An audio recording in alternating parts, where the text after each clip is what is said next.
Hello everybody, it's your boy Proftrof and this has been suggested a little bit. I know some people on my channel love history, and I like history as well. We've not done a lot of history lately, okay? Let's do some history. This is History Matters, and this is why did the USSR refuse to annex Mongolia? I know nothing about this situation, but we will find out now. These videos are pretty short, so we could do a couple. Now, if you want more history videos, listen.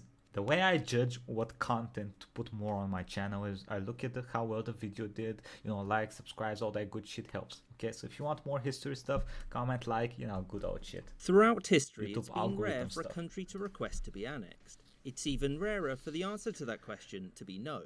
But when the Mongolian People's Republic asked the US... Someone requested someone else to annex them. I didn't even know US had...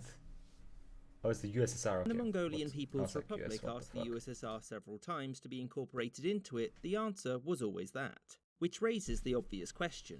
Why? Why did the USSR refuse to annex Mongolia? First, it should be noted just how an independent Mongolia came to be and the USSR's role in that. As many of you will know, Mongolia was a part of China under the Qing dynasty.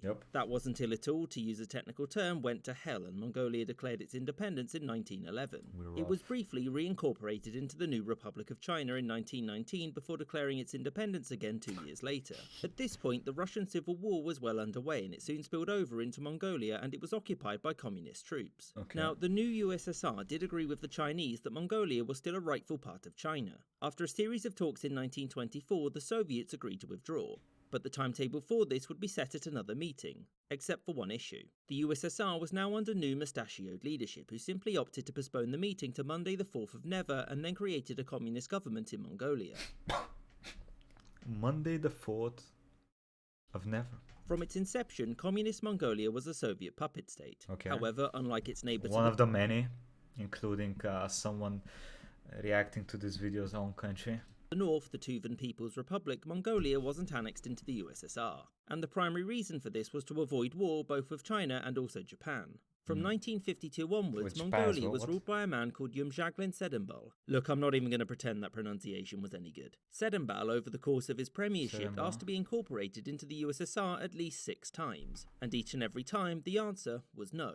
So why? Well, just because they didn't want to worsen their relationship with China? It was down to the fact that the USSR could get everything it wanted from Mongolia without any sort of negatives that would come from annexing it. Also, when you look at all of the states that the USSR did annex, they were by and large all former parts of the Russian Empire. And annexing states from outside of these borders wasn't something any Soviet leaders were interested in, largely because the USSR wanted to cultivate an international reputation of being anti-imperialist, and pinching neighbours didn't fit with that. Mongolia's economy had largely been built by the USSR to serve the needs of Moscow, and Mongolia was incorporated into the Soviet economy nearly to the same extent as, say, Kazakhstan or Uzbekistan. It's just that having it as a nominally independent nation would spare the upset of the USSR's valuable Chinese allies to the south. And also, it was a card that the USSR always wanted to hold in case it needed diplomatic leverage with the Chinese. Theoretically, the status of Mongolia could always be settled at a later date, and always in China's favour if the right situation ever arose. Which is why, despite Mongolia's asking, the USSR always refused to annex it. Mongolia was already giving it everything that it wanted. I hope you enjoyed this episode and thank you for watching, with a special thanks to my patrons. Hey, it was Pog. It was pre-Pog. Let's see another one. Belgium.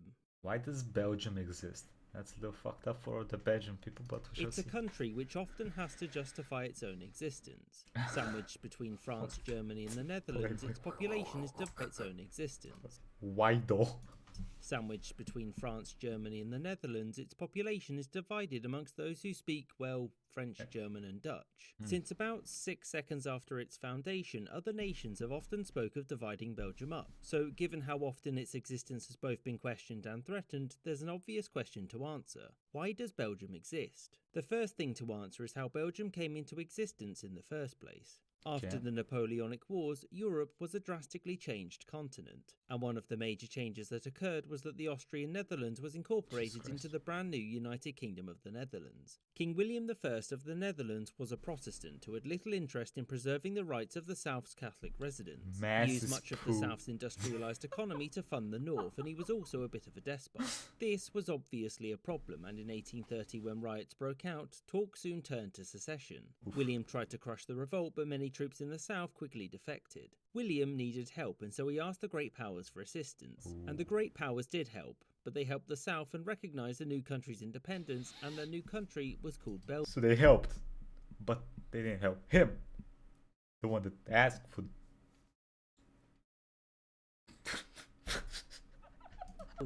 Recognition of independence was done on one condition. It had to be a monarchy because none of that republicanism stuff, absolutely not. The Belgians would finally have a king that would represent them, a local, a Catholic, and a man who wouldn't try to expand the power of the monarchy and become a despot. Instead, they got Leopold I, a German-speaking Protestant who quickly expanded the power of the monarchy, but 0 out of 3 isn't bad. Even with Leopold, Belgium had come out ahead, given that at the London Catholic and a man not. The Belgians would finally have a king that would represent them, a local, a Catholic, and a man who wouldn't try to expand.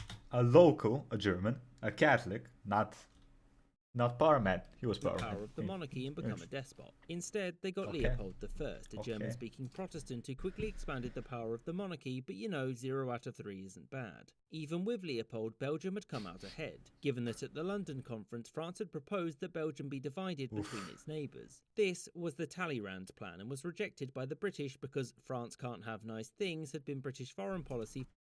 I mean, it's the same for French foreign policy, you know? Britain can't have nice things. For over 400 years at this point, but and that was. Then again, at least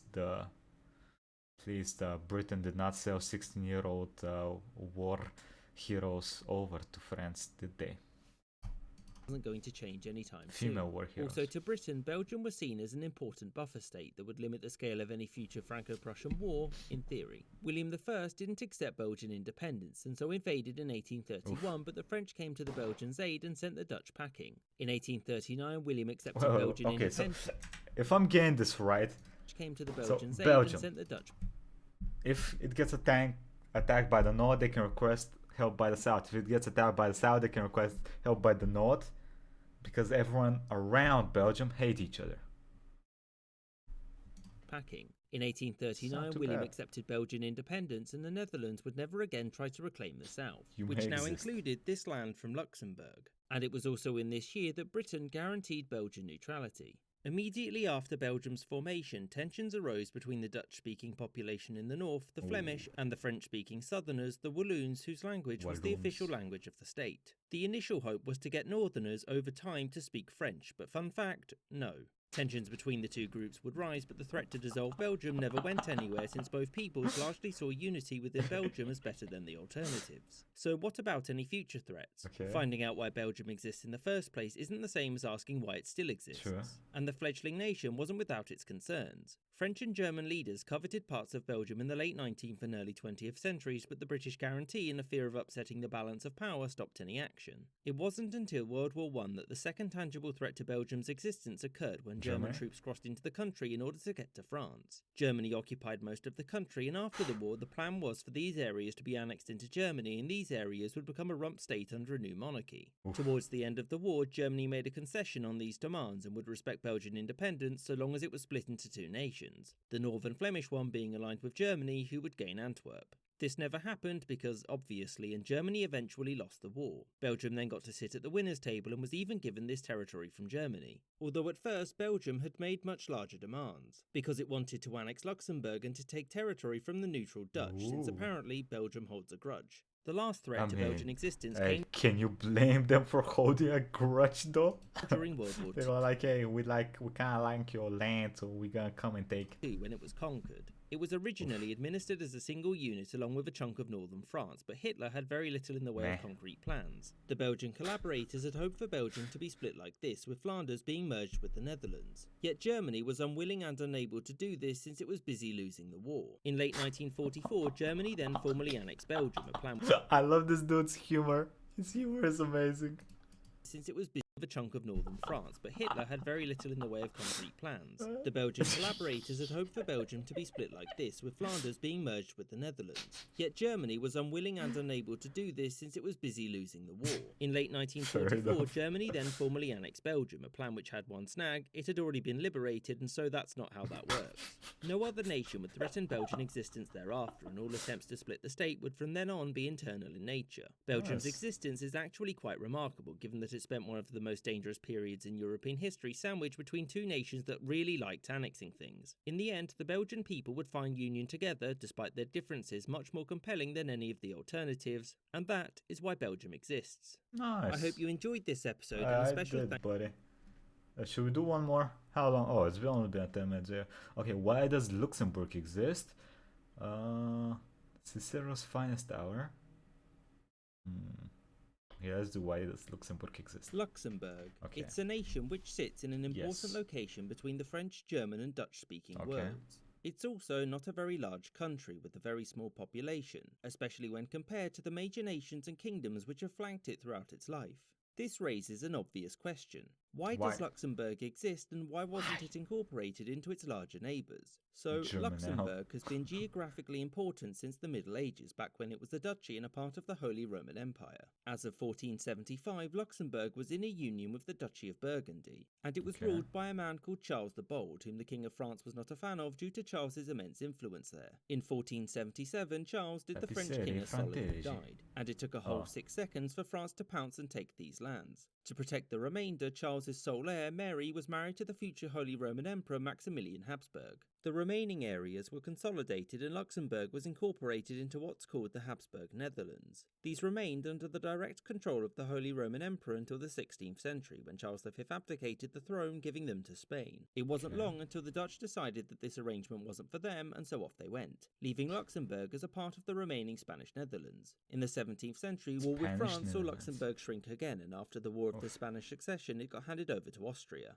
And it remained with Austria until the French Revolution and its subsequent incorporation into the First French Republic in 1795. In the following 2 decades, there was a lot of war, a lot of Napoleon, the Holy Roman Empire was dissolved, and when the dust settled, Luxembourg's future was decided by the victors at the Congress of Vienna. Here, several things happened to Luxembourg. Okay. First, it came under the rule of William I, the William. king of the brand new United Kingdom of the Netherlands, and entered into a personal union with it. Second, it lost this territory to Prussia.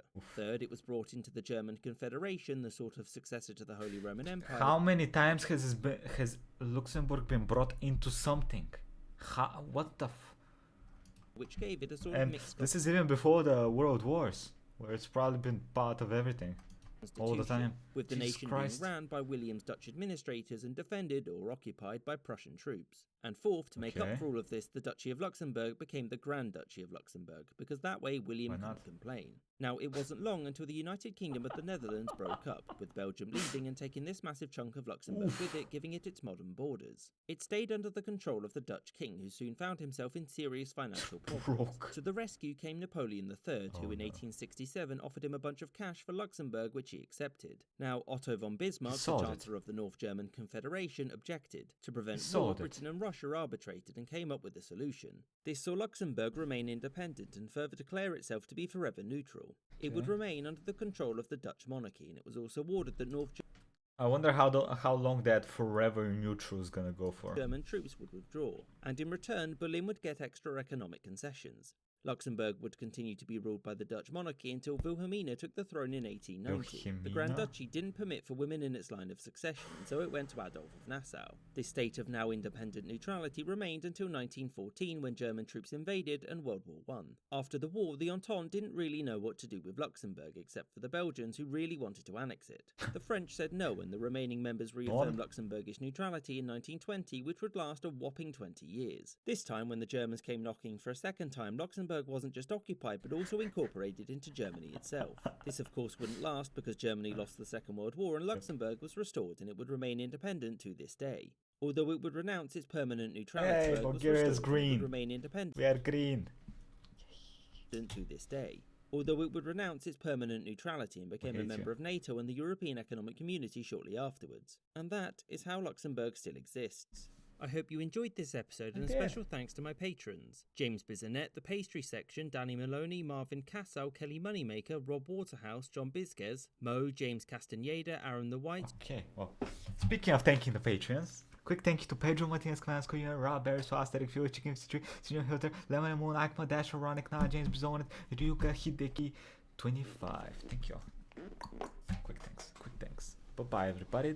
Hope y'all enjoyed this. As I said, if you want more of this, comment down below. Let me know that you want more of this. It helps me out, okay? I'm gonna be still doing the daily polls. I have some ideas for them so that we don't have VTubers winning every single day. So yeah, I have some ideas, okay? Bye.